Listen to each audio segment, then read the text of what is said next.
All right. Let's see if this is working.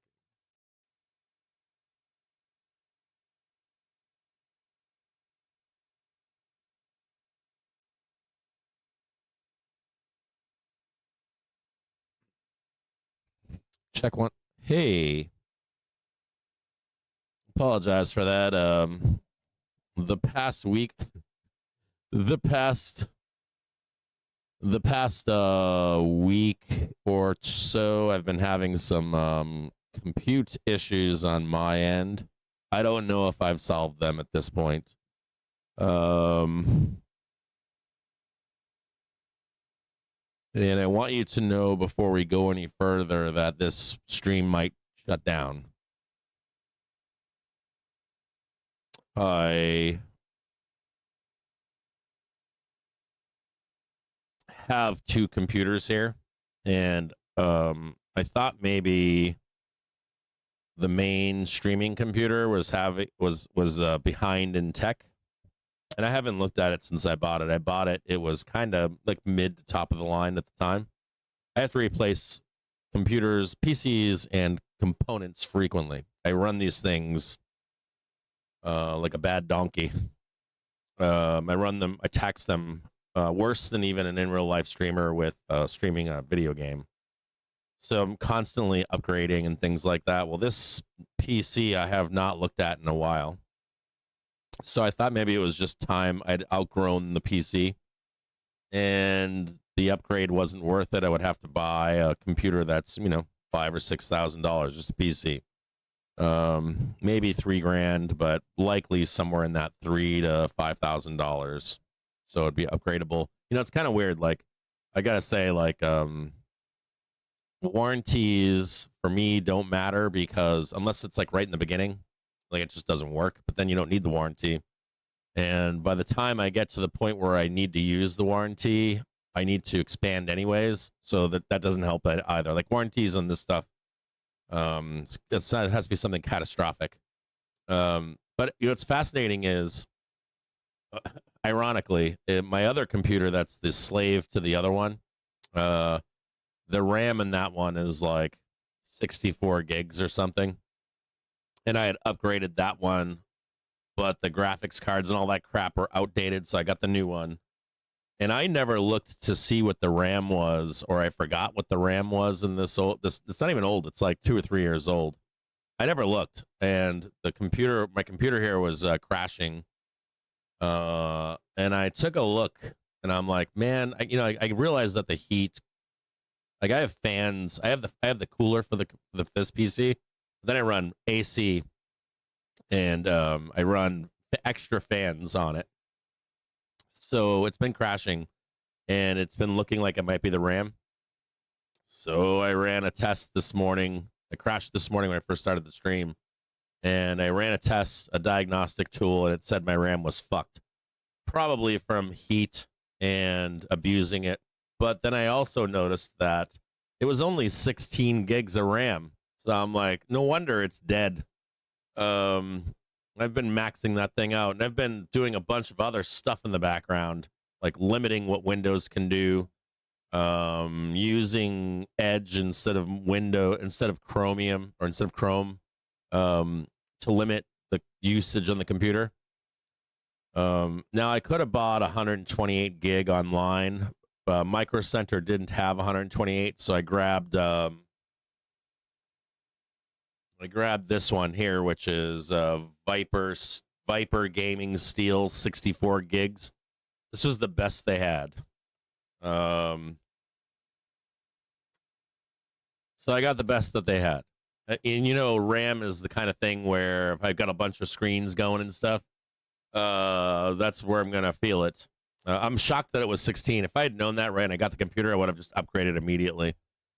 So I'm a little like punching myself in the head at the same time, going, "What the fuck am I thinking with a 16 gig of RAM and this fucking thing that's only 2 or 3 years old?"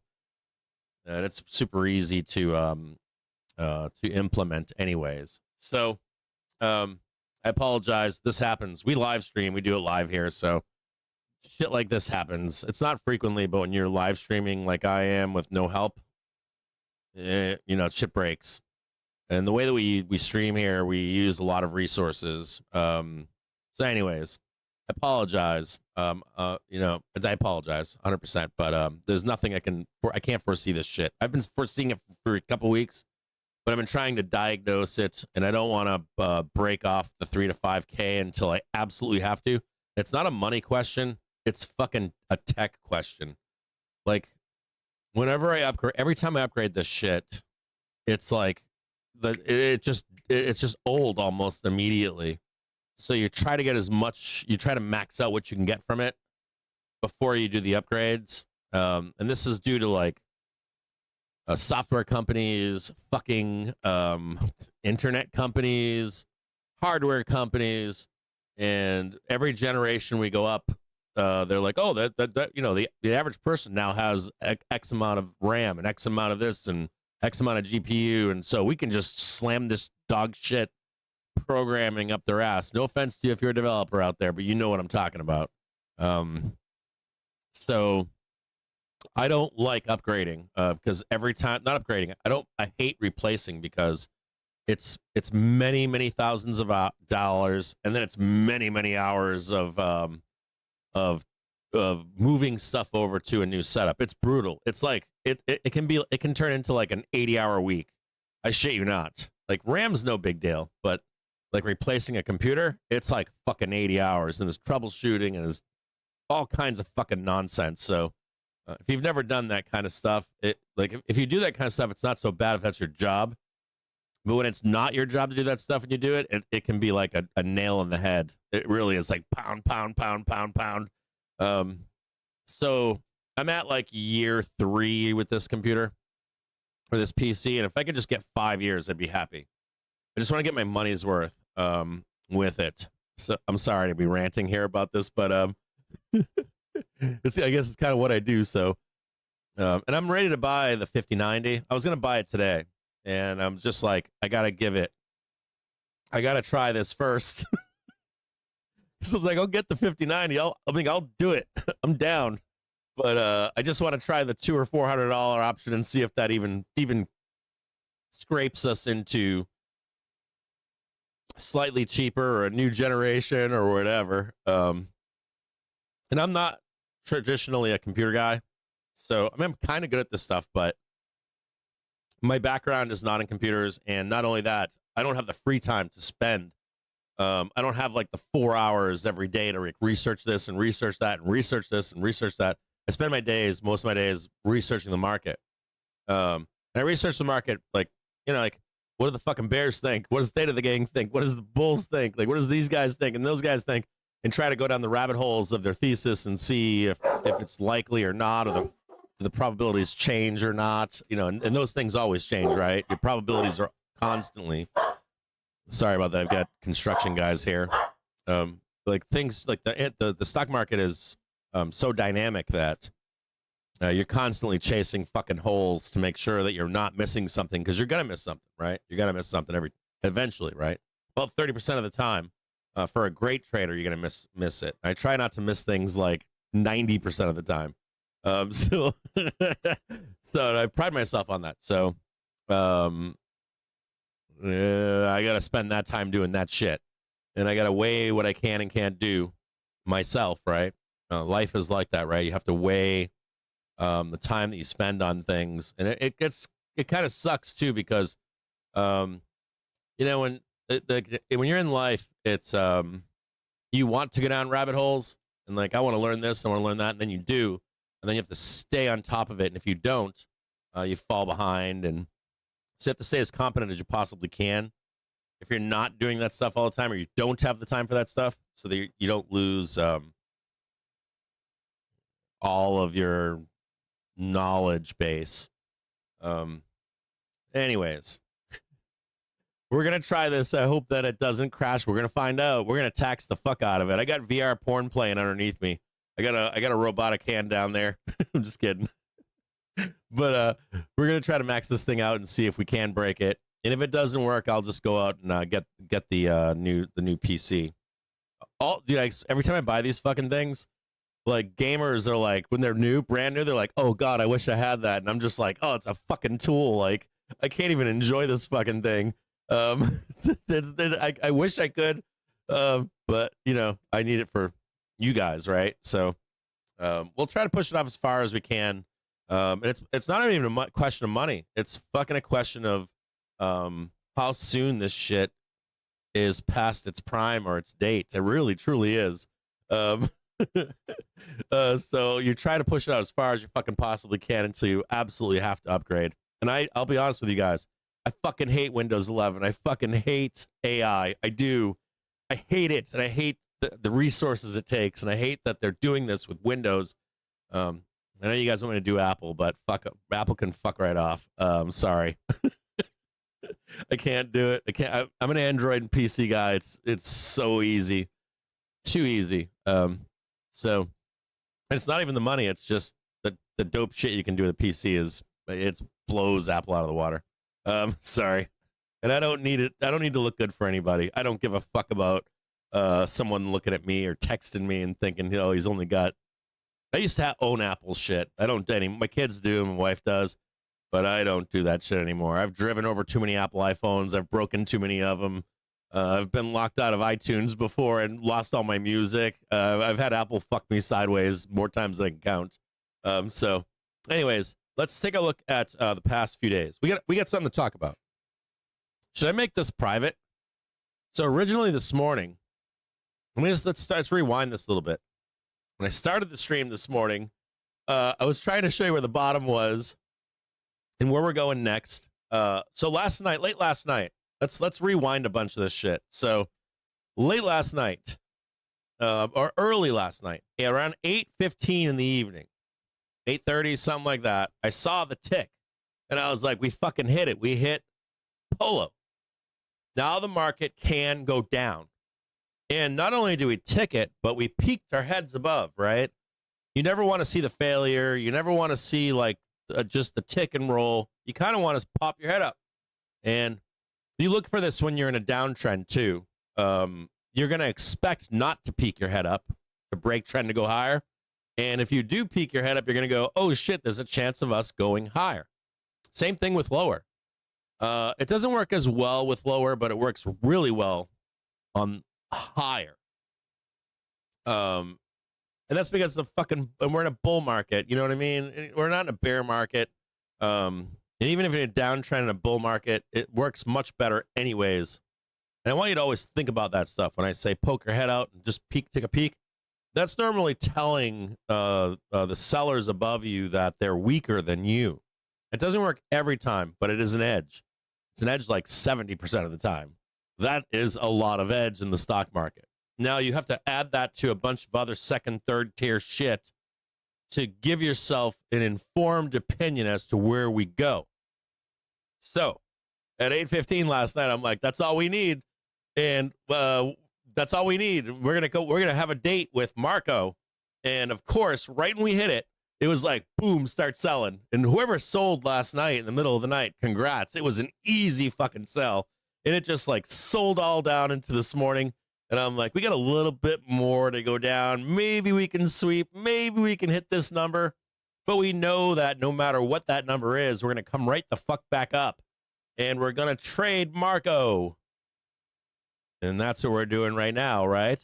We're trading Marco. So we got to talk about what we should expect trading Marco. And can we get through Marco? Can we get through him the first time? Can we not get above him the first time? If we get above him, what does that mean? Very important things. And not only that, this morning I was going to say to you that I hadn't gotten to it yet because I talk all fucking day long to keep you entertained. The lonely trader. Matter of fact, I read an article about lonely traders this week. It was on like New York Times or something. They did a story about how lonely it is to be a trader.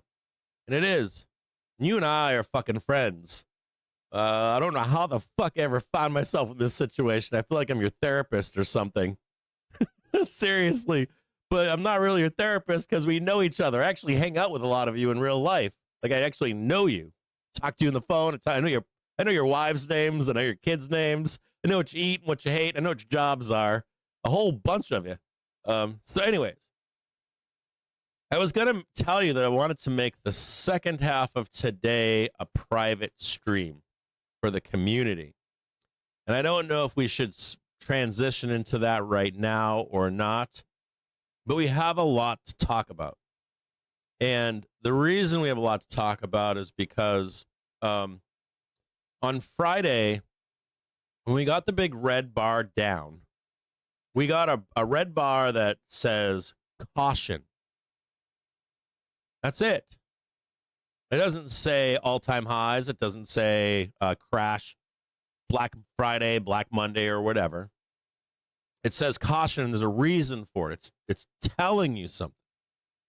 And I want to also go back to last Tuesday's private stream. I had a private stream last Tuesday. I didn't do a public one. And I was trying to explain some of this stuff to the community, and to continue the story of a new quarter. And that Marco was above us, and who Marco was. And then when you come into a new quarter, you want to be observant, even more so than taking the trade down or up in the first week or so. You want to be more or less observant. And if you're trading up into the new quarter, you're looking for hedges. If you're trading down into the new quarter, you're looking for a bottom to buy. Right? Especially in a bull market and uptrend. And you're trying to get as much information as you can, because it begins to tell the story for the next quarter. But not only that, there's an even larger story. And the larger story goes back to a 6-month basis and a 1-year basis. And I really want to talk to you about this because I spoke to David AMS about it. Sorry, I'm going to put this back on for you. Hold on here, guys. Sorry. So I want to talk to you about this because we don't get to talk about this too frequently. I look at it. I know a few guys that look at this stuff, not many. But I know a few guys that do. And what they do is they look at areas of interest on higher frames. We do this on lower frames too. We do it on 1 minute, 5 minute, an hour, 4 hour a day, a week, a month, and believe it or not, 3-month bars. And if you track that kind of stuff, you know who does this? Like Jedi Marcus does this. He's an old school floor trader from Chicago. And they are constantly, guys like him are constantly watching inflection points. And they look at them on different time frames. They look at them on even higher time frames. And the reason that you're looking at these higher time frame inflection points is because you oftentimes come back to them. You revisit them. You'll hear traders say, "Oh, we're up on this month. We want to sweep the new month buyers. We're up on a Friday. People are getting ahead of themselves to trade the next week on a weekly basis. Maybe you get an update Monday, Tuesday, but you'll sweep lower and take all those buyers out from Thursday, Friday to close the week out of the upcoming week." You'll notice when you enter a position sometimes, even if, whether it's in your mind or you're actually put stops on, you ever notice how price will come back and either get real close to your stops or sweep underneath them quickly and then go up, right? Market makers know where you're entering these trades.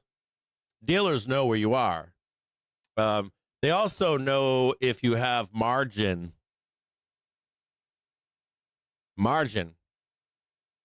I got margin, and here's my stops. And if you take my stops or you go below my margin, I shut you out. Like, margin calls today are money makers. Did you know that? They're now money makers. Back in the day, it wasn't like that. You get a letter, then it was an email, a stern phone call. Now it's all automatic, so they just take your margin away from you, ching, take the money from you, and then they're ramping up again. So there's always something in the market trying to take your money, right? Your position, stressing you, whatever it may be. So when you come into these inflection points in higher frames, you'll see people focus on them. Or we're going to go back there at some point. We're going to go back to that quarter. We're going to maybe go back to that 6 month. It needs to happen. So there's a lot of questions and a lot of observation. And people do this. Not a lot of people, but some people do it. And so those conversations come up with myself and people that I trust every quarter, every month. You'll notice on a smaller frame, you'll leave a gap, let's say, in the overnight. Let's say we have a low in the overnight. We'll start cranking up. And then we'll sweep that low again, right? Same concept. So on a one-day basis, right, you have a low in pre-market or in the overnight, and you're like opening green, and then all of a sudden we sweep down, sweep those lows, and then we're back up and out of here, right? You think, oh, the bottom's there, and we're going to go higher, and then all of a sudden they sweep you out. Call's worth dog shit, and the real print was the end of the day, right, or the middle of the day. And this holds true on every frame.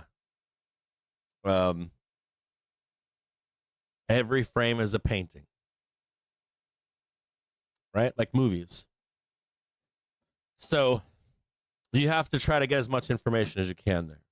And we're in a new quarter. And there's rightfully so a question of, should we go down and just check certain levels before we can go higher? And before this quarter, before this quarter began, it looked like the target was 700. In and around there, 700, 720, 680-ish, but more likely 700. And that's where my projection was.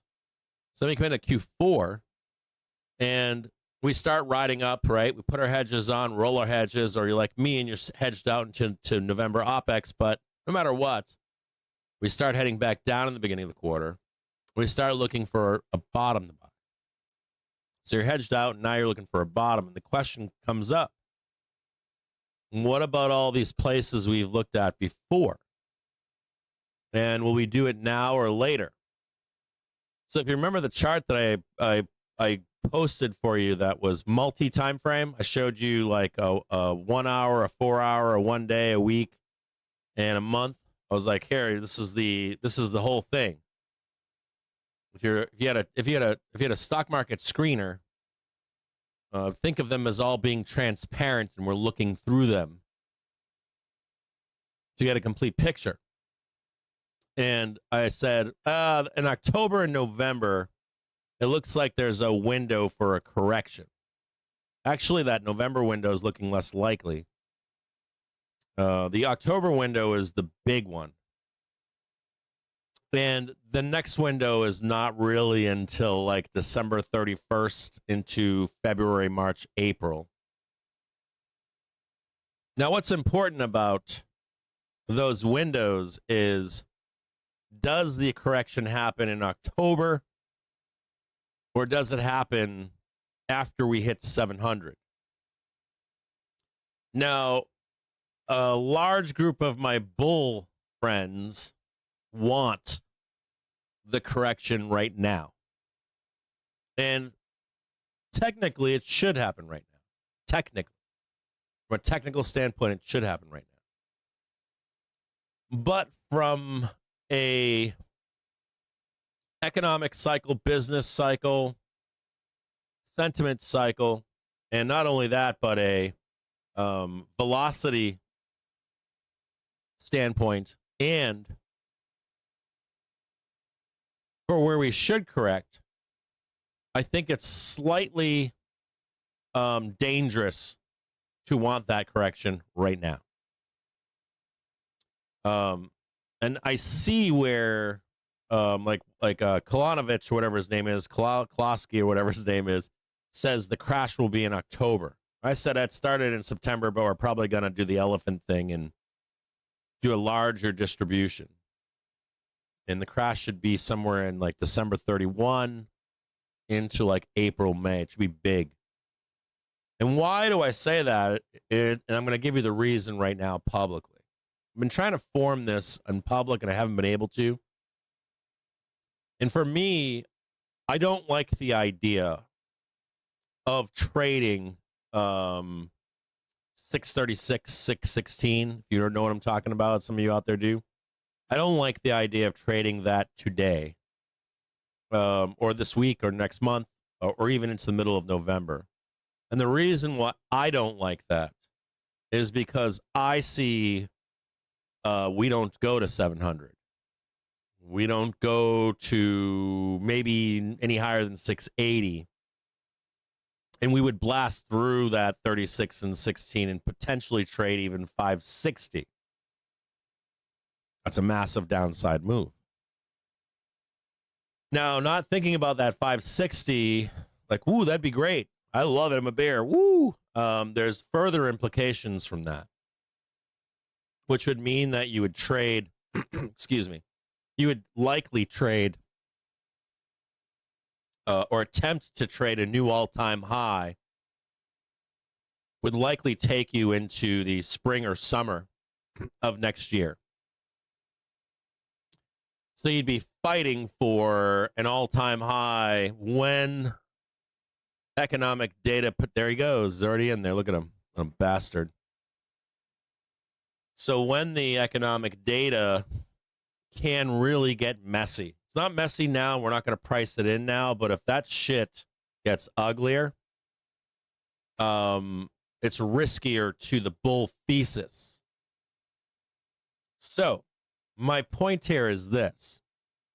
If we do that right now, you're kind of in a way potentially closing the option for the street to have an option in the springtime. The street loves options. You kind of close the door on a lot of outcomes.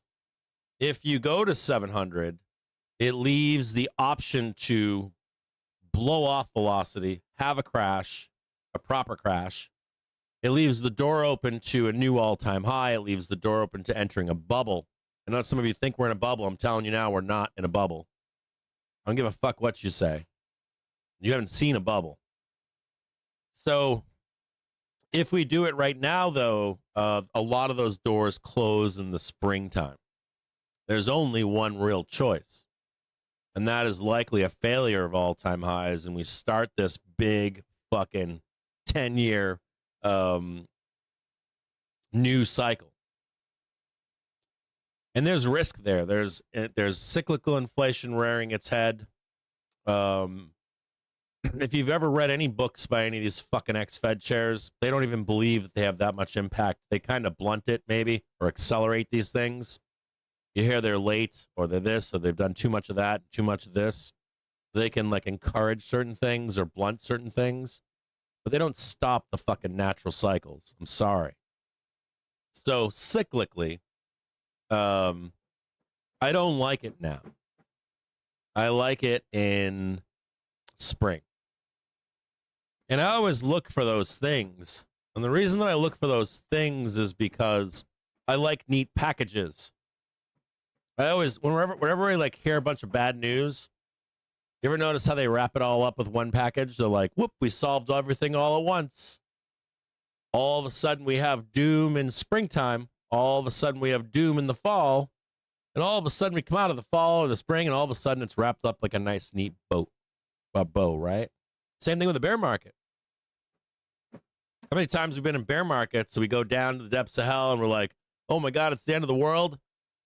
And then somehow we wrap it all up with a nice bow, right? And it's solved.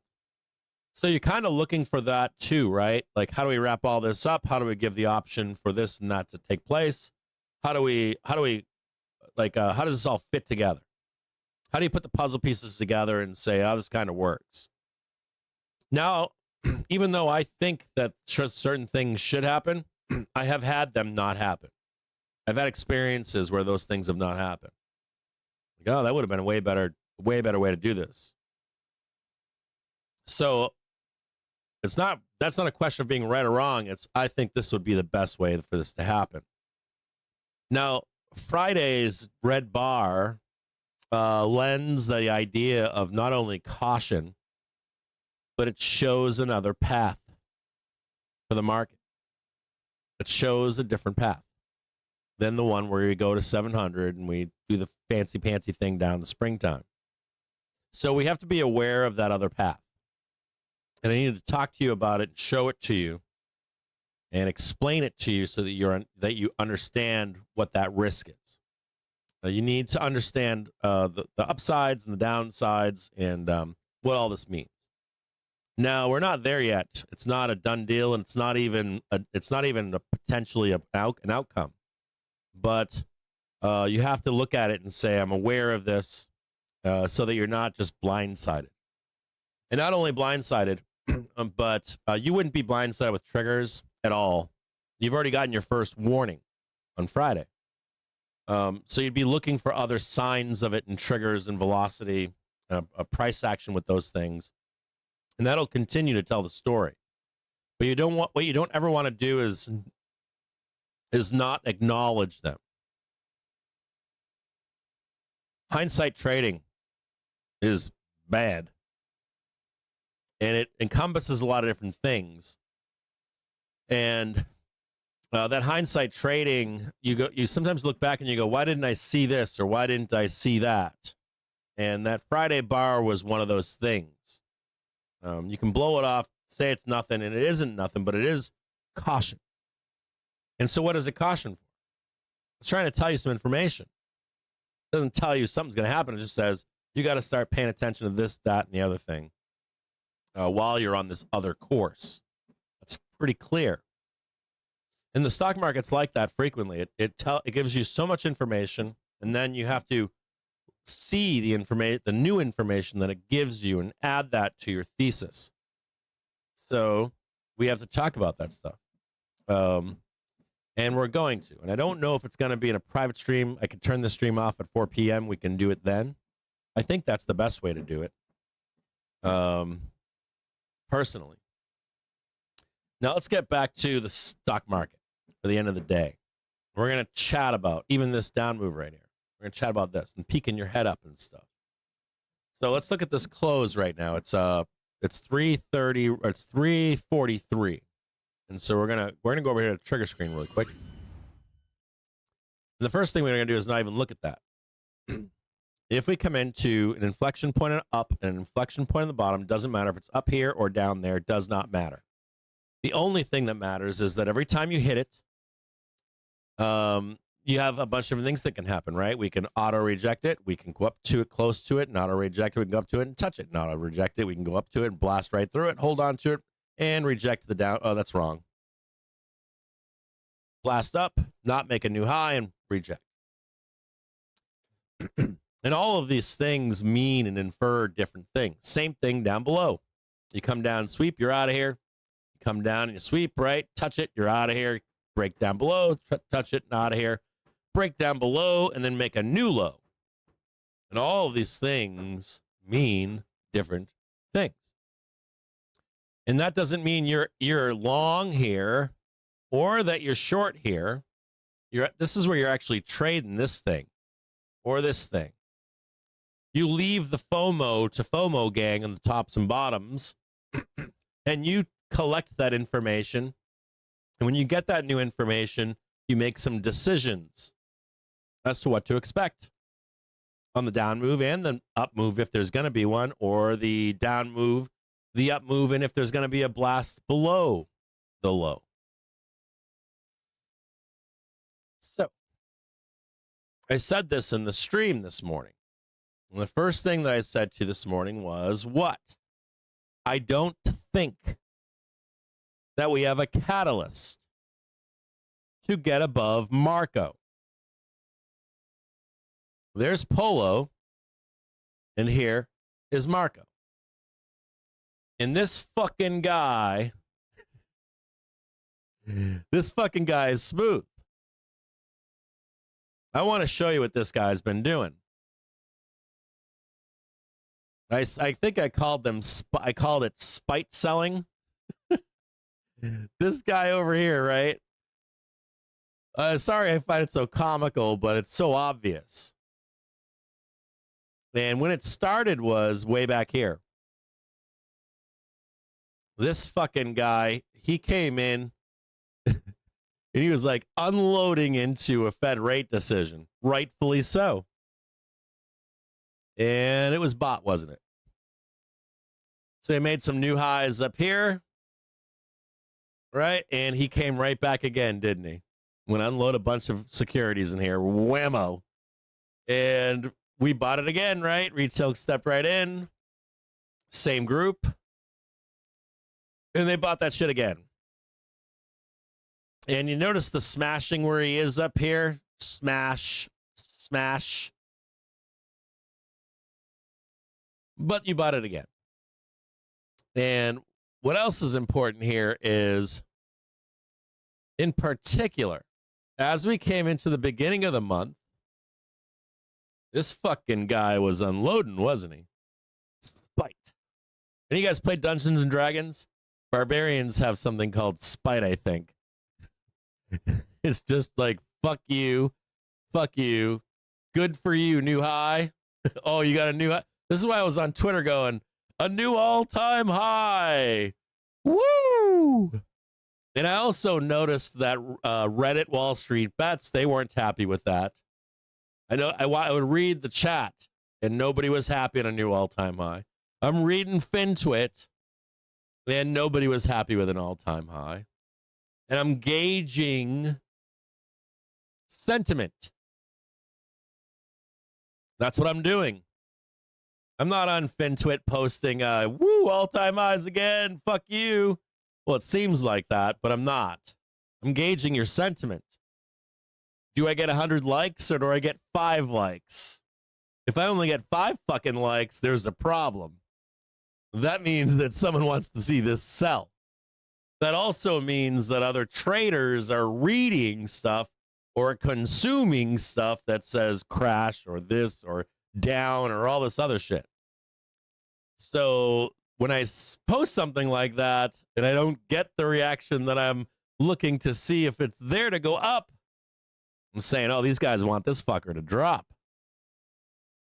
And they're being astroturfed to go down. So I call this spite. New all-time high, fuck you. Right? Reset them again, boys. And same thing here. And we did this stream on Tuesday. I was like, you know, they're out there. And of course, everybody in the stream was like, it's only up, Cap. And I'm like, no, I think it's up too. And it's beginning of the quarter. We don't have enough information. But I know that this guy is up here. And this guy means business. Now, what's important here is this. This guy was basically right here.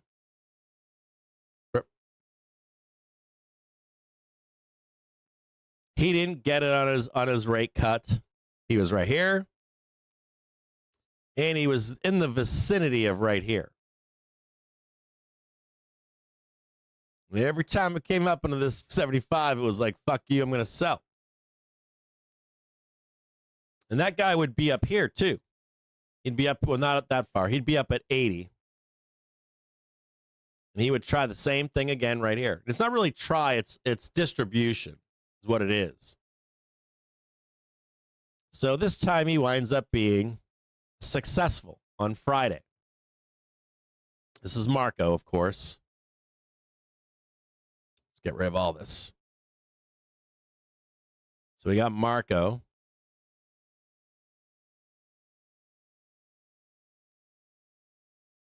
And Marco is eventually right. He blasts us down to the depths of hell. And you should already know that you should know a few things about this. One, this is not a Black Friday or a Black Monday drawdown. It's like 2 to 3 to 4%, depending on how you count it. Officially, it's like 2%. It's not enough. We have a huge stretch from here to here. you were to have like a fucking Black Friday candle, that shit would have been down like 8 to 10%. 8 to 10. See the stretch here? There's something else that's not quite right either. The monthly trigger is not close. This is not close. Normally you'll see like some sideways, and these will come up and you'll see the roll as it happens. So it's not quite right yet for a crash. Not quite. We still have some seasonality, that divergence and stuff that needs to be addressed. There's some issues and problems and stuff. But this red candle tells you to be cautious.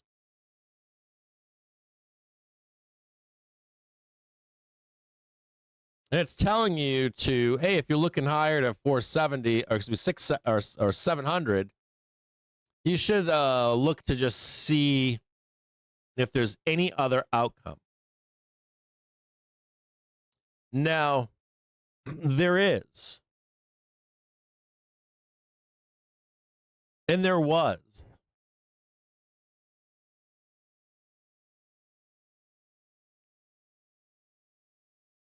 Looking on a 3-month basis, there's a 3-month candle right here.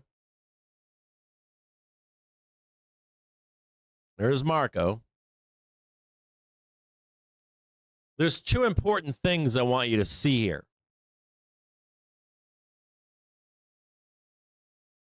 You have the push up here. Get rid of that. Turn that higher. You have the big push up here, right? And they're trying to tell you, no, the way is lower, right? And they go, nah, it's not, bro. It's up. No, it's up, bro. And then we slam down here, right? This is in the springtime. We come all the way back up. Whoop. We make a new high, don't we? Now, we were coming up here. The thesis was we would do a double correction, right? I remember. I don't forget this shit. We come up here, send down to the depths. How we'll do a double correction, right? This is a double boner. You guys know what a double correction is, right? And you actually wouldn't be that low. It'd be like come up here, right? And then you do the double correction down here, and then you can go on your merry way, bull. There's your line right there. You can see it. You guys see it right there? And boom, boom, boom. Busted. Right? Bust you bulls. Fuck you. Now, what's interesting about this down here is that low in April was punitive to Trump. Remember this. It was punitive to Trump and White House policy. The street is saying to Trump, it's not the end of the world, but we're going to have some say over where we go from here. And we're going to use the tools that we have. We want you to wrap up uncertainty and wrap up trade war, bro. And if you don't, we're going to roll you even deeper. And so we got some softening, didn't we? And what do? We had a little bit less uncertainty. We went higher, didn't we? All important information. So we have this layer here, don't we? You shall not pass for now. These are 3-month candles. So when you're looking at these candles here, we're not quite done with the year. We have this big push higher right here. We push up higher. And now we're starting a new quarter. Remember, a quarter is 6 months, a year. And the idea here is let's just go down here and just sweep these guys down here in some fashion. And then we can take out your 700 or your 720 or your 680, and it gives more room for profit. Ching. I mean, who the fuck wants to go from 675 to 700? Not enough juice. They can make a bunch of bank to the downside. They can make a bunch of bank to the upside. And I theoretically agree with this without knowing where we are with the markets, the economy, the economic cycle. But it does give me a little bit of hesitation. You'll hear people say that, and they'll say, hey, man, don't worry about it too much, bro. Let's go look at a 1 month really quick.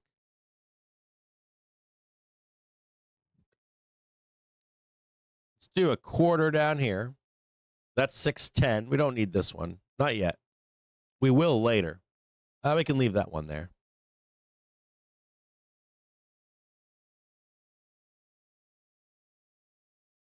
There is the 3 month.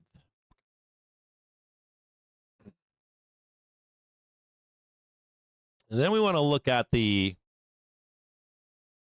1 month. We're going to draw a box in here.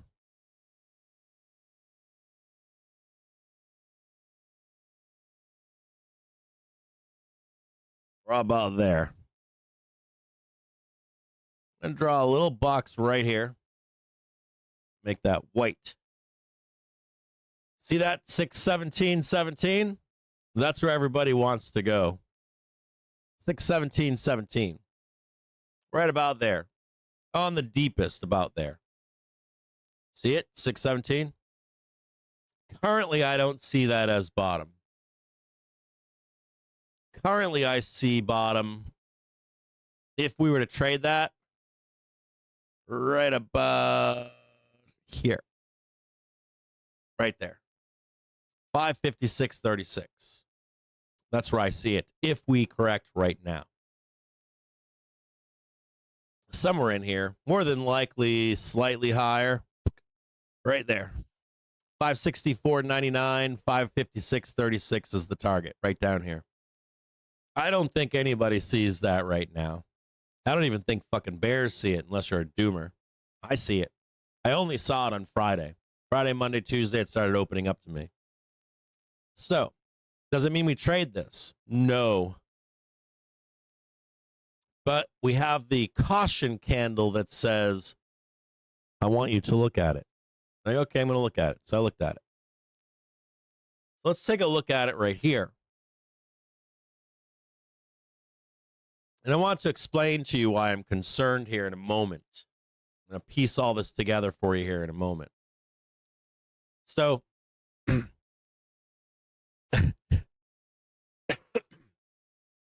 you'll have those out there that'll say something to you like, well, man, we don't have to sweep all that.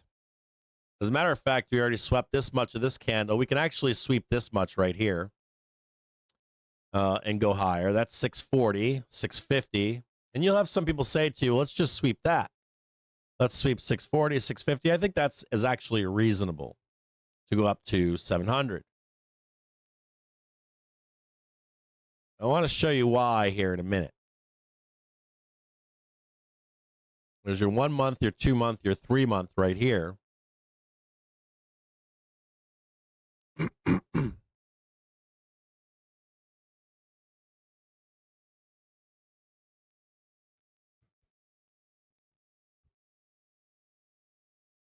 I've got 680-ish.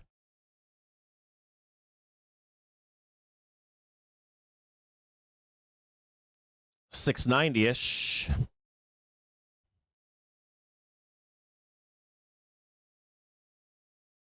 $700. Actually, it dropped like just like this. It looks like crap. I'm on the wrong time scale. I'll do this on an hourly for you.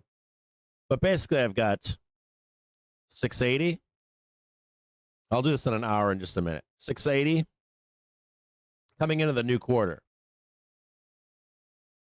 680. 690.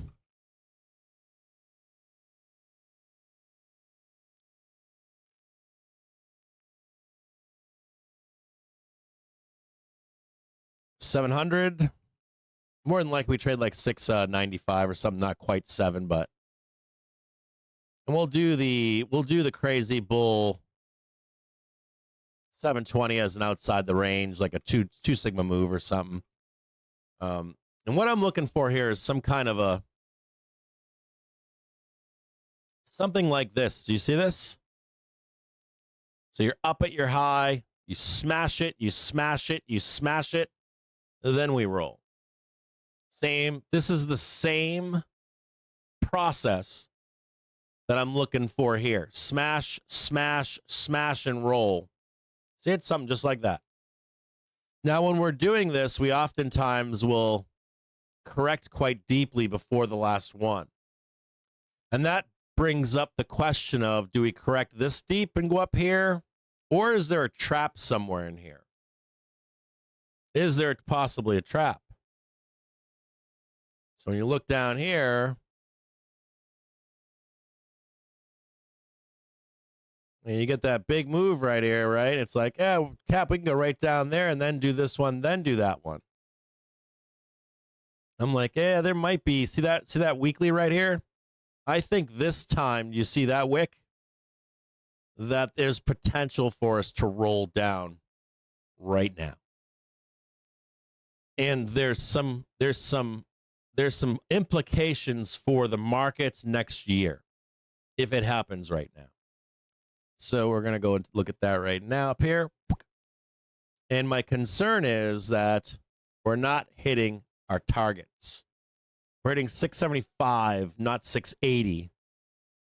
We're not at 680, but like a failure of 78 for a roll. You know, then up here, another roll. There, another roll, and then the big one. And I actually don't care if we correct in November as much. There's your thing right there. Right? And then I want this to be into, you know, February, March, and you get your crash. Why? I'll show you why right now.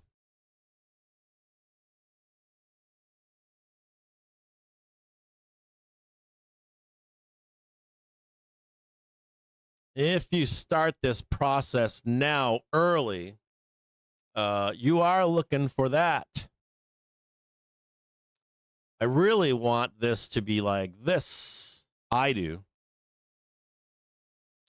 So that when you do this, this is higher. And it stops, it builds this base down here. We're looking for that there. We're looking for this. We're going to roll for this. No. And it gives the option.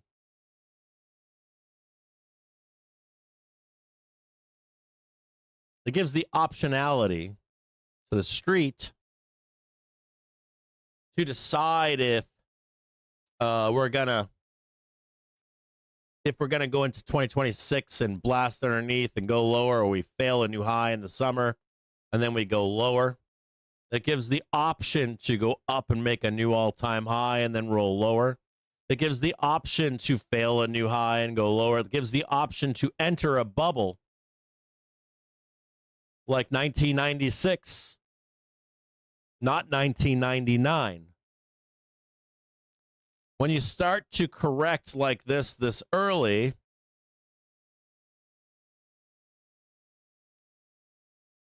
this is the end of the year. Let's say that's February, April. You're just fighting your way up into the strongest time of the year.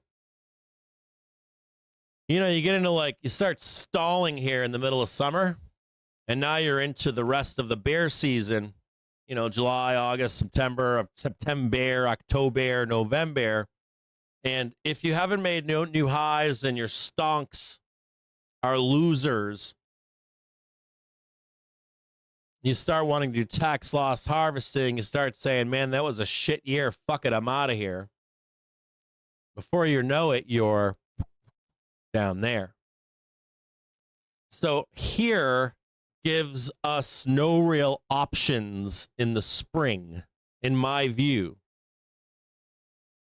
Now, I could be wrong. We could go down here and violently go up and trade 700 into the year end of the spring. I just don't like it. It's more like more symmetry. if we do it the way that I say. So this wasn't in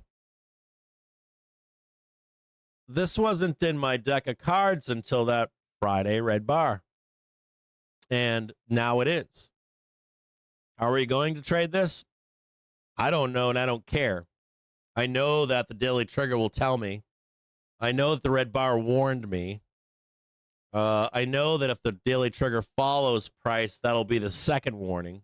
I know I'll be given the opportunity to get out and exit the market until conditions improve. But I don't even like this. I don't even like this. Oh, don't worry, Cap. We're just going to go down there.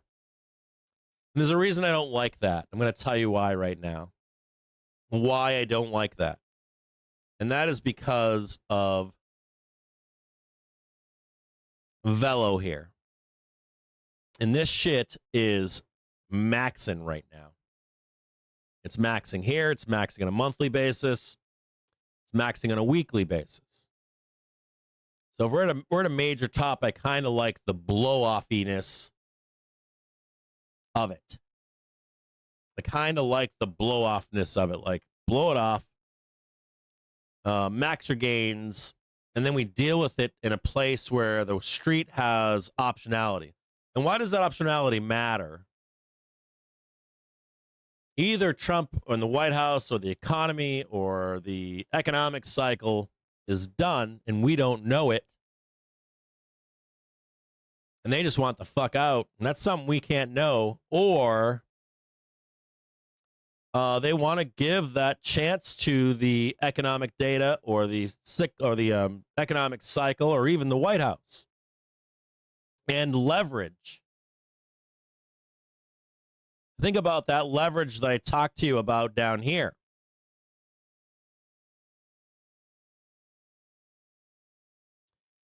We want you to wrap this up. And if you lose that ability from the street to be able to push and say, hey, bro, your data looks like shit. We're going to dump this fucker. Or, hey, bro, wrap your shit up so we can go higher. I don't think you have that option down here. So if I was the street, I would want that optionality. I would want the ability to do one of two or three things. I think if you're down here right now that you don't get that option, my view, it wouldn't look good. And I would think that sentiment, even if you got back up into the summer here, would be fucking bearish to close the year out. Now, you can't trade this right now. And you might be saying, well, Cap, what if we just do this, bro? Just come down here, man. That's no big deal. 635, 617. We're out of here, bro. I'm open to it, but I don't like it.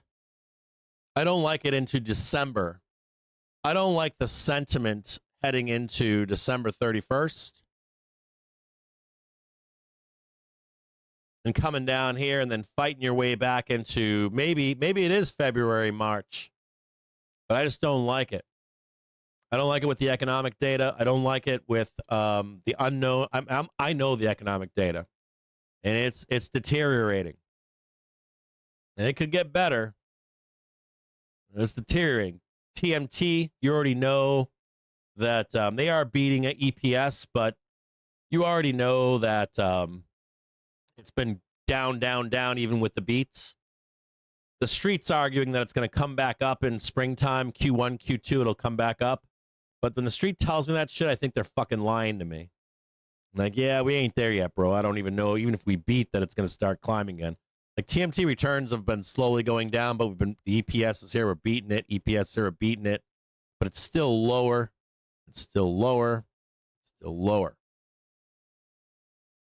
And you start pricing that shit in coming into next year, it's going to be sentiment should be shitty. And cyclical inflation is bothering me. And some of the things that we're doing right now are bothering me. You know, like how we're doing things.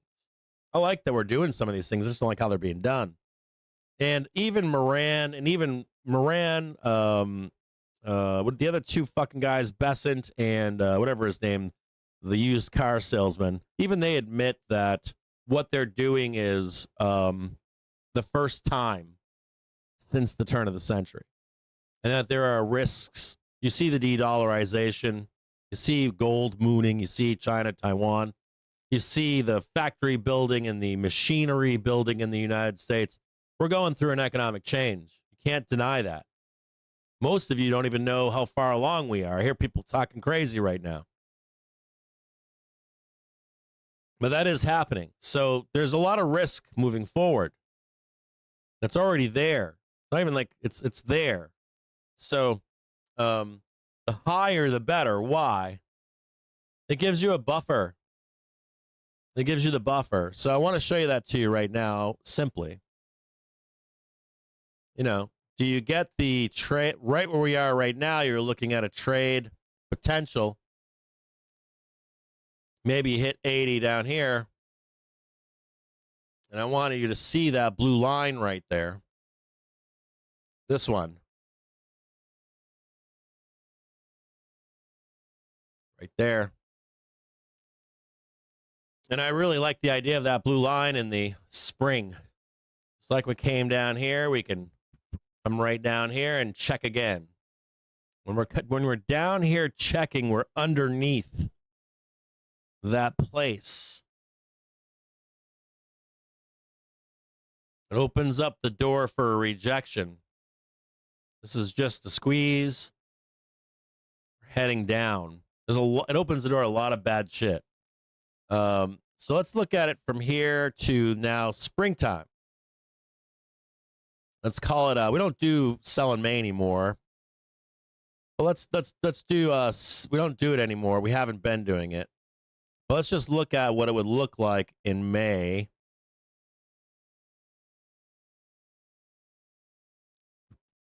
Right there.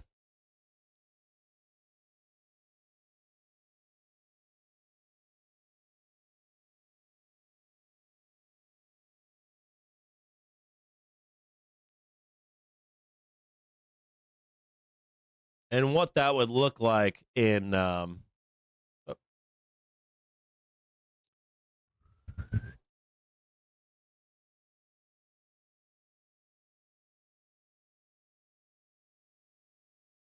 I think there's a stark difference in here.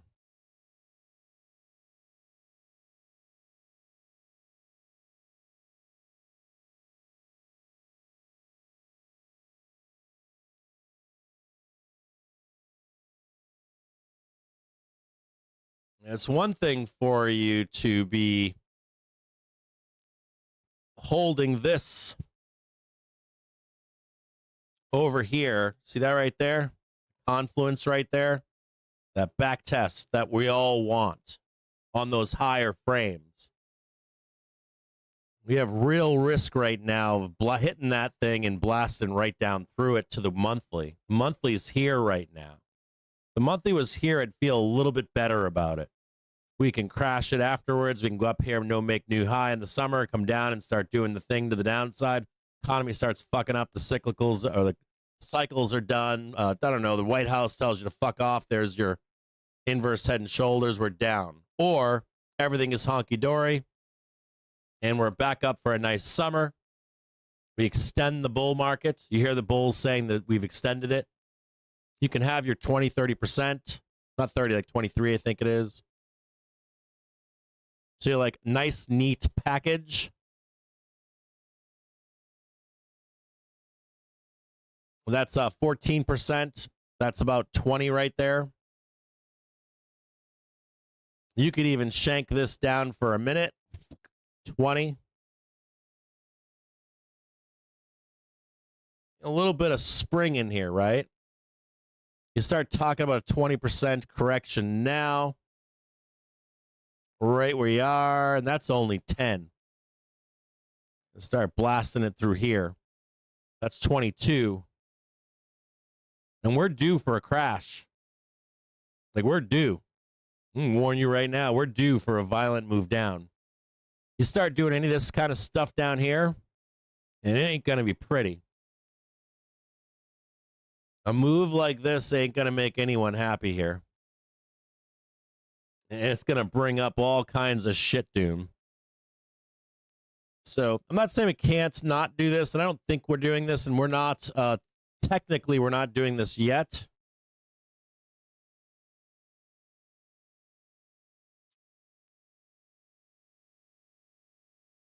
Technically, we're not doing this yet. But our boy Marco up here, this is all still valid to go up. But our big thing, this is what I want to leave you with this in this big talk here. This is December 31st. Get this over here.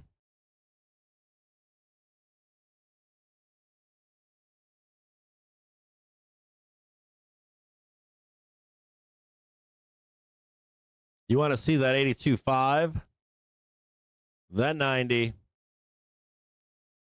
and that's 7 right about there.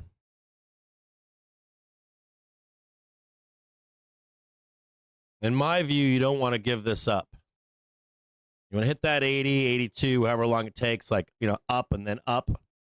You want to smash that one, and then catch your roll. If we start to roll down, we start to make these not the higher low, but if we start making these kind of things, if you begin to see that daily trigger rolling over,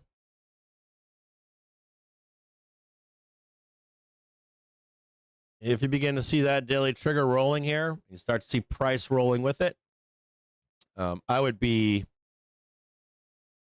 concerned. There's your 3-month right here. There's your 617.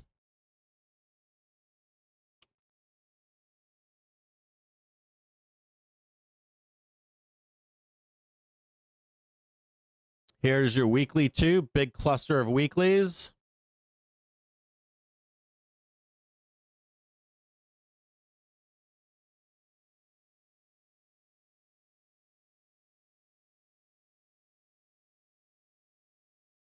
You already know this 3-month is a consolidation of, we can write, just put this right here.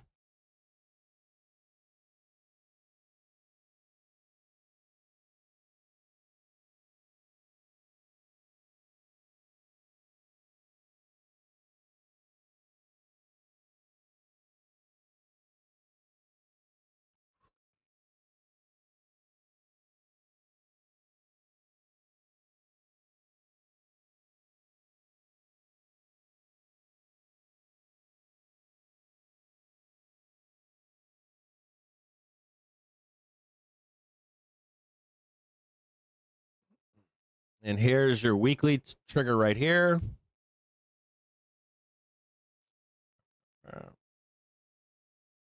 Call this November 1.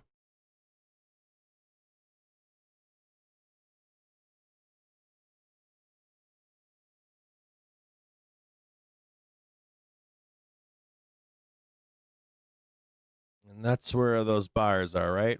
Right there.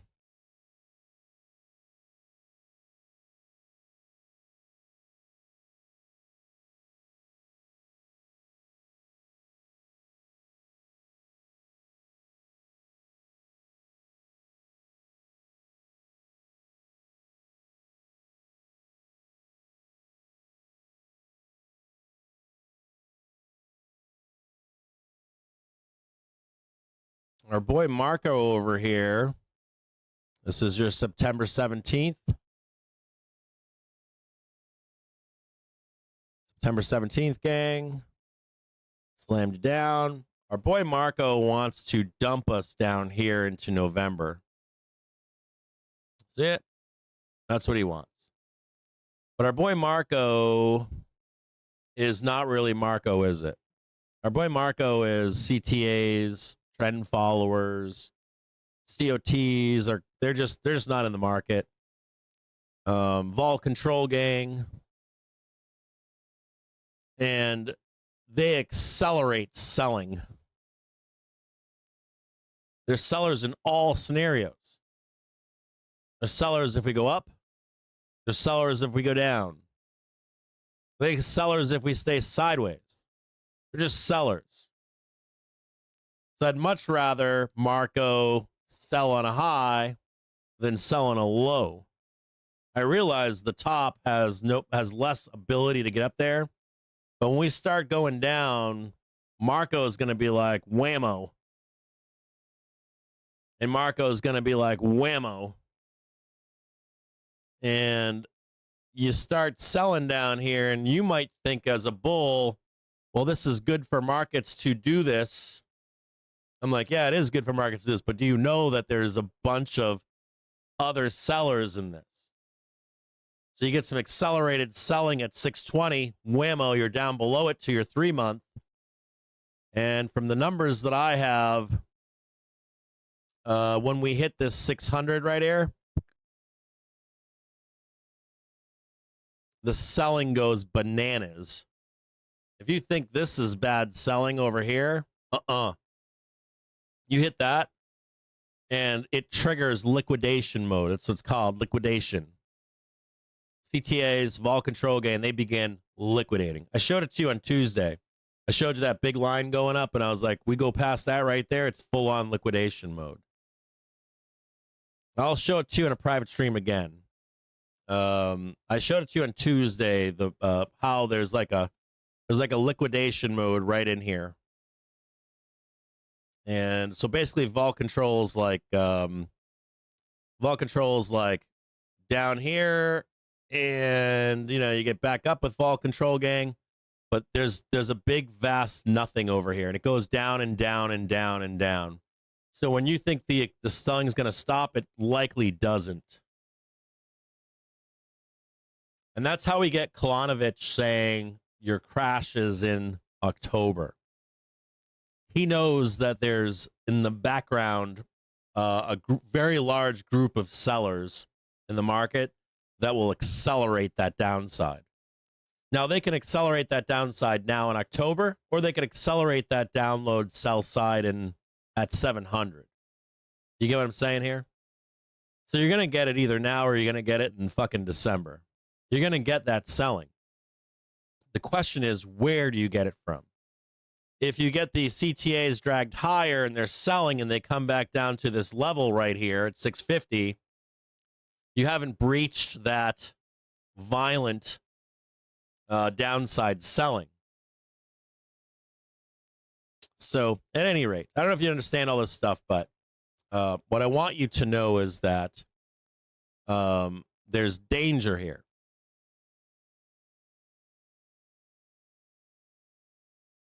This is your warning. It's not guaranteed we do this, but you should pay very close attention to it. Like a hawk. If we're on a 4-hour basis, here he is. And you can see where he is over here. Or fascinatingly, too, he was right here. He is right here. Remember what I said to you a moment ago about CTAs and vol control being sellers in all scenarios? There's an upside trade here. Even Charlie McElligott admits to this. So you know he's going to come in on resistance and drop hammers, right? We already know that. We've known that for some time now. We can always also expect him to come out or move up as time goes on too, right? So he moved up here, he moved up here, he moved up here, and you should expect him to move up if he's pushed up. So if you got 80 and you got 90, all this stuff is all else equal. You got 700. And to some lesser extent, you're going to have, 95. Put this in here.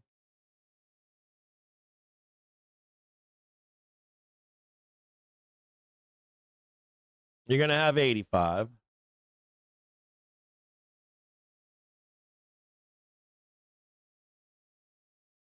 This guy is here, and now he's right here. Now remember, he's moved. And we've been saying for the past week, buy lows Don't chase these highs unless we get above them.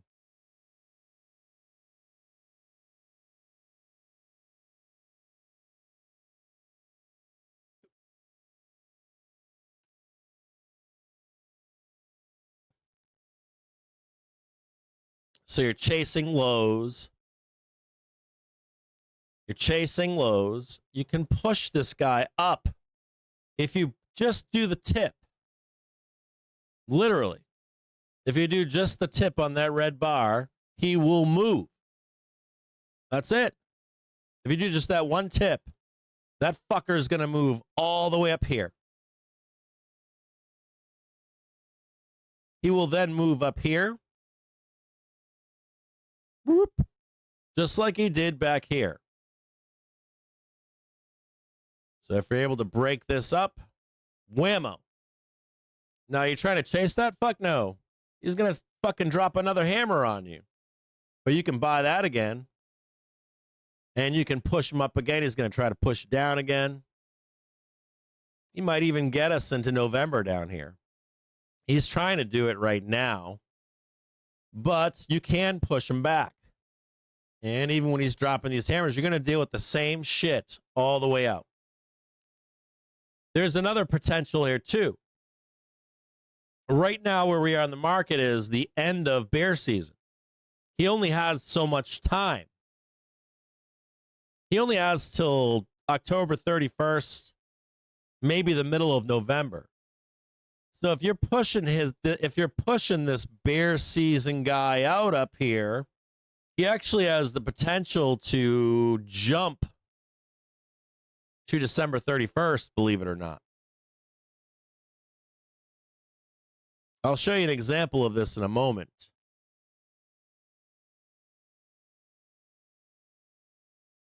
In 2023, that happened.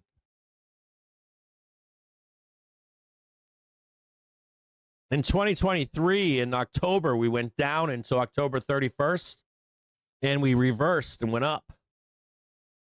And this guy that's right here, this is November, let's call this November or October 31st. He's up here waiting for you, but that seasonality ends. It gets more risky for Marco. So he'll remove himself and go up here. If he sees that you're banging him out, fail up. He will jump out of the way up here, and you'll literally melt all the way up into the end of the month, end of the year. You'll melt up the last 2 months, or December and half of November. It should go vertical. Because you got to remember, you got time frames so you can get this shit done. He'll just say, fuck it, let it go up into 700. We'll sell into May and April.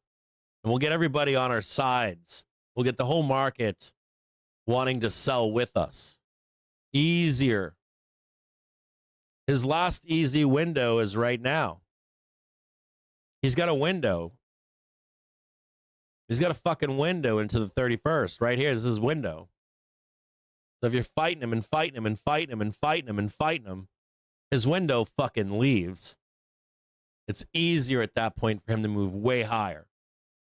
So I want you to think about this Marco fuck. It's not the Marco from Twitter. I just use him as the example, but it really isn't him. Marco, if you ever listening to this show, it's not. I'm not just using you as the heel, bro. So here we go, right here. Here's the 4. Nothing's decided. There ain't nobody out there that knows where we're going. You can have predictive things that show you the way. We have our first one. Big red bar. Caution. Okay, we'll be cautious. We know where he is. He's right here. You don't even care about this. If you just poke your head up, you're going to ram right up his ass. He's going to move. It's because of this right here. And he took his shot and it didn't work right here. And now he's in the same place. If the way ain't down, that means he has to move higher. And if the window leaves, that means that he has to get the fuck out of the way until the whole market is ready to sell. So we're in this big, like, introspective time period right now. So the only thing you should be worried about at this point, no, I mean, I wouldn't say worried, but is this right here. You got this green. This is on your side as a buyer. This is good for you. There's a 4. There's more good here as a buyer. There's more here than you can even maybe know right now. But there's another one. This is all bullish.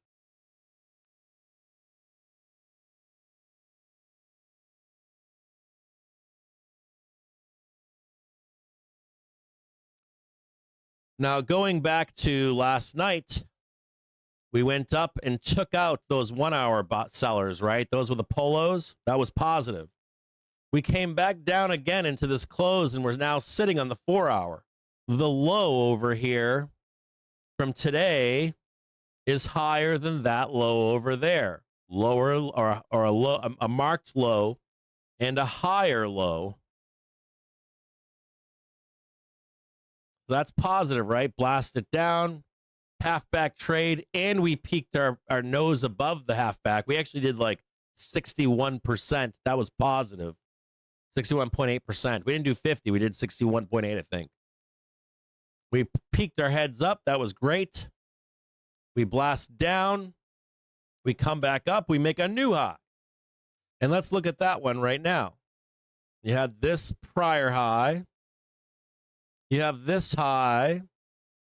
And you likely, and that's good. You got a marked low, a higher low, a high, and a higher high. That's all positive. All good for the bulls.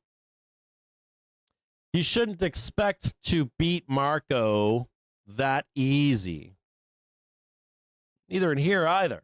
You just know to buy lows. That's it. So we have our first brush with Marco. Higher high. Told you no fucking pack. You're likely going to need some catalyst. Positive. Or time.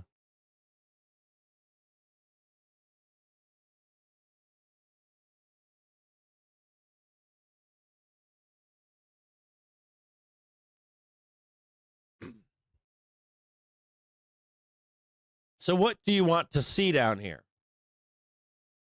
You want to see another fucking stab at it, don't you? You got the new high. That's all you need. And you're kind of looking for something down there.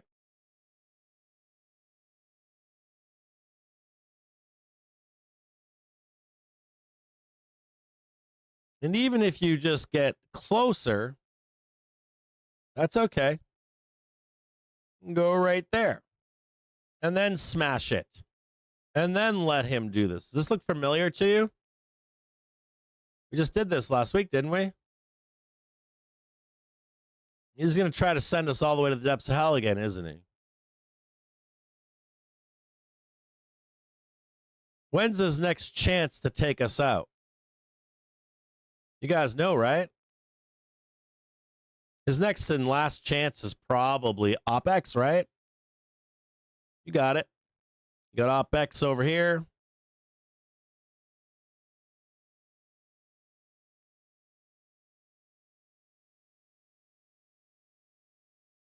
$21st, you got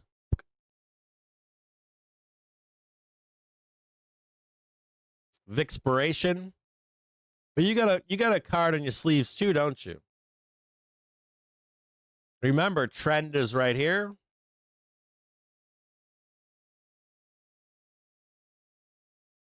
And you're kind of doing the same thing over there, right? So you just got grind, grind, grind. And he knows exactly what to do, doesn't he? Bomb you down, right?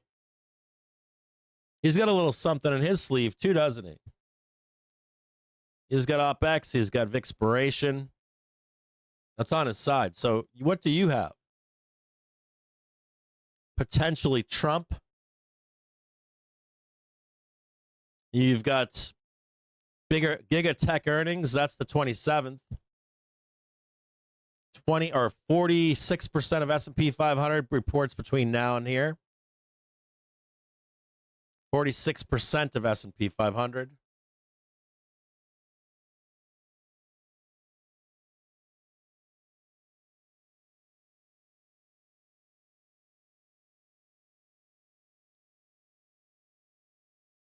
There's 40. There's 50. So you got that grind going on. You get that grind going on. He's going to try to bomb you in here. Expiration, OPEX. Trump comes out and tells you everything is fine. Huang and GTC, and you got to be able to come back up here into the 31st.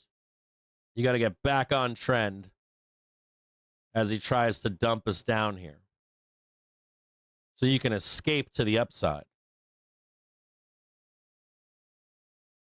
If you're able to smash above this right now and get up here and nail this one, it's game over. He's fucked. So you got a couple chances in here. You got a chance here. You got a chance here. My only fear here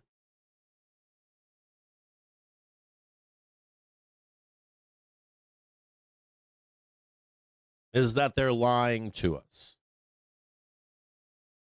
My only fear here is you get the accelerated CTAs. Like in a normal situation, you'd say that's not going to be a big deal, bro. Long this and earnings that. But you get those CTAs slamming into you. You get the Huang thing up here. Trump's fine, back down. S&P 500 is fully reported basically on this date. There's no more good news to send us higher into the end of the year.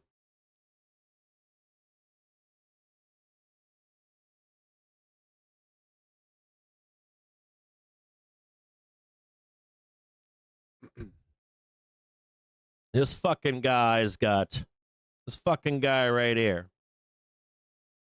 He needs his face ripped off. He needs his fucking face ripped off. He literally needs it peeled off with his eyes and his fucked up face. And you need more room quick, in my view. So be paying very close attention to this Marco guy right here.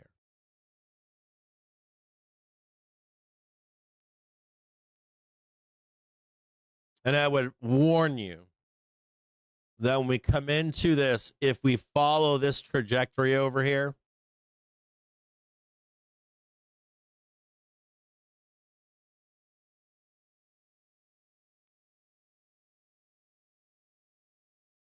if in any way, shape, or form we follow this trajectory,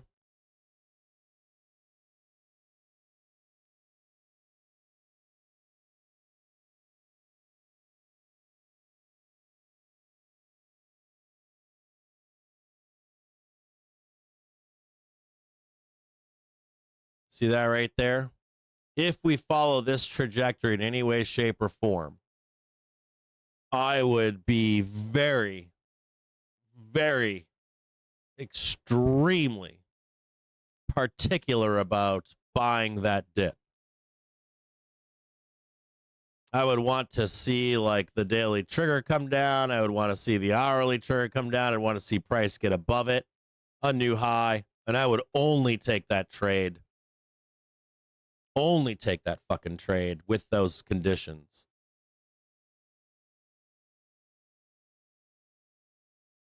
I think it's very likely we can go up here and blast to the downside. And I don't think it's to 620 or 30. I think that your target is way the fuck down here. Well, there's your December. And you can fuck your holidays. Oh. I think this 550 is definitely on tap. You come in here, you got no more earnings. Fuck your Christmas. It's not guaranteed yet, but it's showing itself. And you should be hedged on highs. And you should be aware of whatever this price action is. You should be aware of bulls telling you this is good.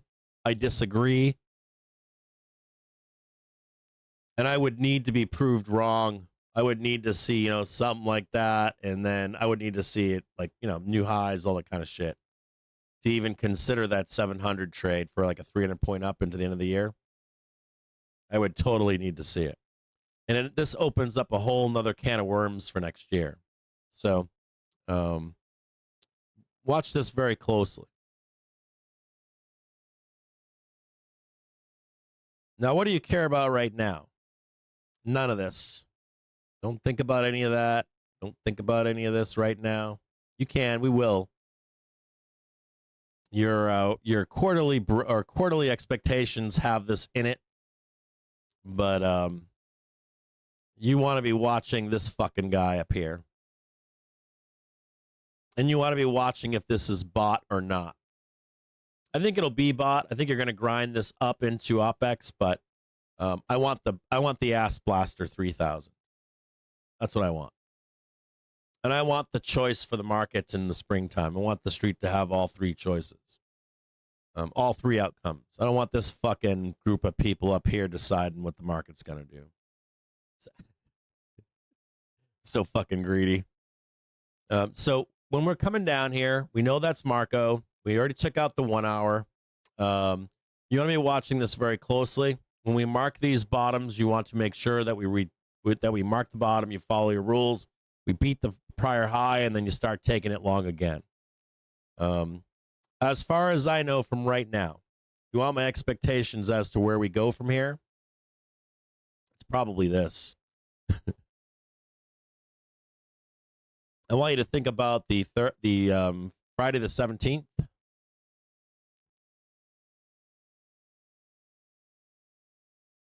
This is your OPEX. That's the only one you should be thinking about right now.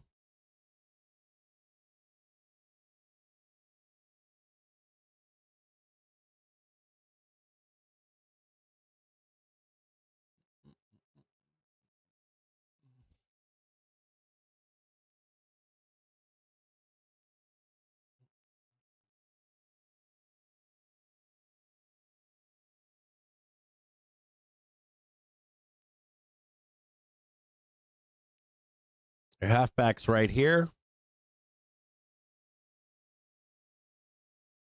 There's your 4 hour right there. 660.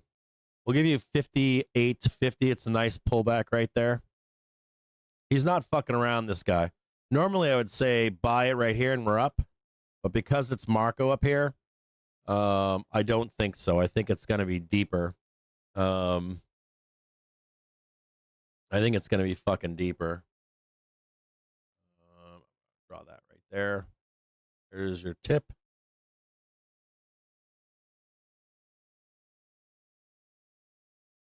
Maybe that one, maybe even 57.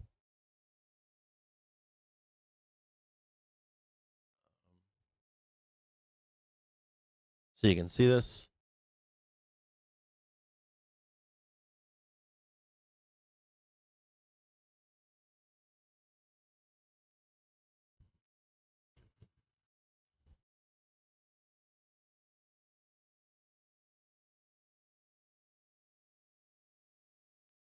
Where is that? There it is right there.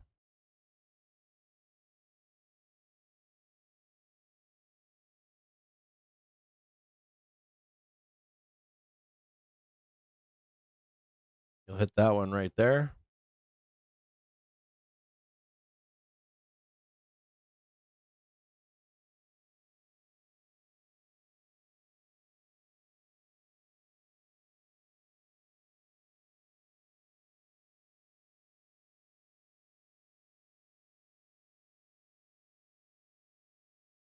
There's that nice round number up there at close.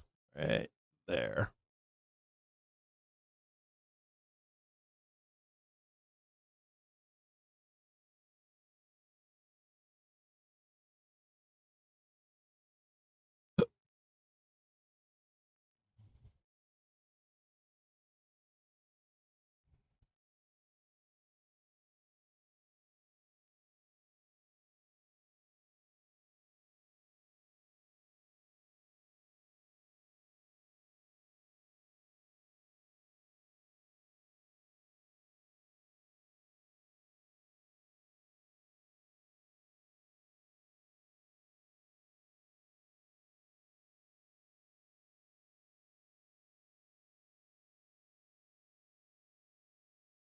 That's really what you want to see.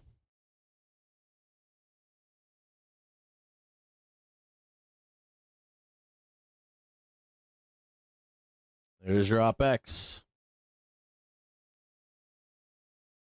We'll go with 70 for now, okay? There's going to be a lot of supply up here.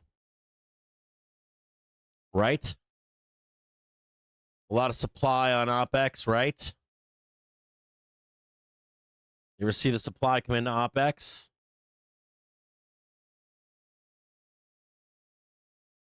That's what I want to see.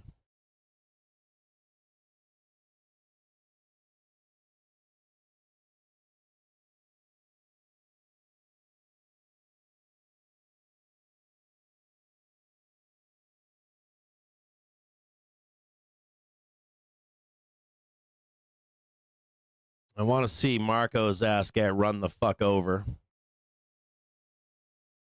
And then I don't give a fuck what happens into the 31st, because you know what's going to happen? You get your Huang, you get your tech bulls.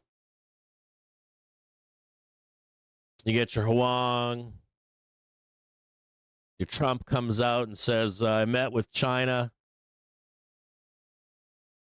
Now you're into the 46% of the S&P 500, saving your ass. Lower expectations on their returns. If Trump can fucking get it together and reassure these fucking guides for these corporations, we've talked to Trump and everything is fine. And then Trump spins up the rhetoric and the fighting in the late winter. December 31st, Trump, if you're out there listening, give me some taco time. Give me a little bit of taco in here.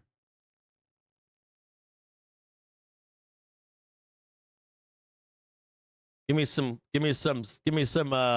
tomatoes and some lettuce. Give me some of that American sour cream. Give me a little bit of that guacamole.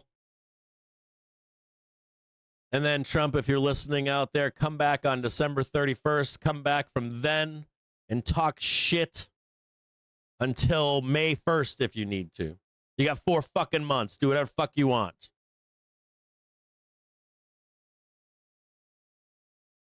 And get up there, piss the fuck off out of Marco. Marco loses his window. You get the good earnings. And get yourself some Trump. Trump to Trump, you listening? Do you want a recession?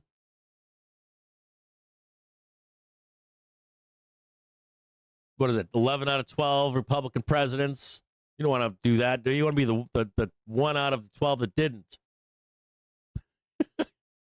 You get a little bit of taco time, a little bit of help up here. Push him off. Some good earnings to help you out.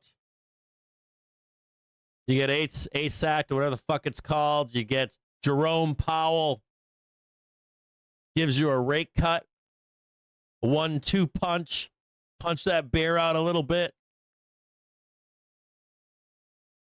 GTC.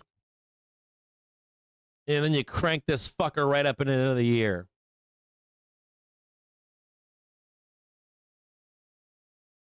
I can't believe I drew that. We haven't had a snap break yet, though. So this is the way. But I want you to be aware of this red bar over here. This is the caution. And what you don't want to do is be trading down into here, in my view. I don't think you want to be trading down there. I think you want to smash the fuck out of these fucking Wall Streeters and make them give you the supply. Smash the fuck out of them again. Make them give you the supply. And then when we're all ready to go, when retail's ready to pack that shit up, you know, you come into like December 31st, you're with your family, you're celebrating Hanukkah, well, maybe you already celebrated. You're celebrating Festivus for the rest of us, Kwanzaa, Christmas, I don't know, you don't celebrate anything. You're just a cold-hearted, sociopathic American psycho. You trade it up and down. You don't care where we are tomorrow. You'll trade whatever's in front of you. I know you're a Bobby Badass. Bobby Badass day trader. Go do your Bobby Badass day trading. For the rest of you that are long-term holders, long-term investors that are in from the bottom, you probably need to hedge in a high, and you probably need to ask yourself, can my account stand a trip to 560? Because there's potential for it. It's not confirmed, but that red bar is telling you, can you handle a trade to 560? So just consider that the next couple weeks. Doesn't mean it's going to happen. Don't be like, Cap said we were going to do this. Don't fucking say that, because that's not showing. I'll come find you. I know you guys, I know it's one man talking to thousands of people, so you're like, oh, Cap said we're crashing to 560. Spread that shit all over FinTwit. I just want you to be aware of that trade, that it's there. As long as you're there and aware of it, that's all you need. That's what you need. And don't discount this. Take that as what I said it is. Caution. It's not fucking Black Friday. It's not Black Monday. If we get a Black Monday, we'll know. You'll see the daily trigger chasing price lower. You'll literally see it chase. It'll literally start falling with price. If it doesn't follow with price, we're fine. So let's say we do the big down trade that everybody wants. Oh, sorry. So we do the big down trade that everybody wants, right? Like, oh, Cap's wrong. Look, dude, we're going all the way down to fucking 36, bro. You want to be watching the daily trigger. If the daily trigger stays up here, you're fine. If you see the daily trigger crossing, I would not be buying that dip right away. You see that, right? If you see that price action right there, just buy, whoa, gunpowder. It's kind of like Friday. Remember Friday, we're in the stream, and I was talking in the chat, and we're like, hey, Kappa, coming out of the daily trigger, what do you want to do? And I'm like, nah, just let that fucker be. That hourly trigger was vertical. Half an hour was vertical. You just let it be. Here's a prime example of it. Hey, Cap, we're coming down into the daily trigger. Should we buy it? And I'm like, nah. You just wait and see what happens. Sure enough, what happened? We bounced. I actually did try to buy that, believe it or not. But you can see it right here. It went, I told you not to buy it. You probably had no business buying it. I lost $5,000 on that fucking trade. But that's not my whole account. So, and I made a bunch more. Say it doesn't matter. I'm rolling trades. If we do this and that daily trigger follows down, just chill. If it doesn't follow down, we're going to buy it aggressively. We'll buy the fucking dip. So anyways, this is the way we're going. Up. I'd rather this fucking guy do this bullshit where he sends it down over here. Let Jerome help you. Let Huang help you. Let Trump help you. Cool. We'll come back again in the morning. If we see a back test and a nice long to rip the day up, we will. The way is higher. Target 670. But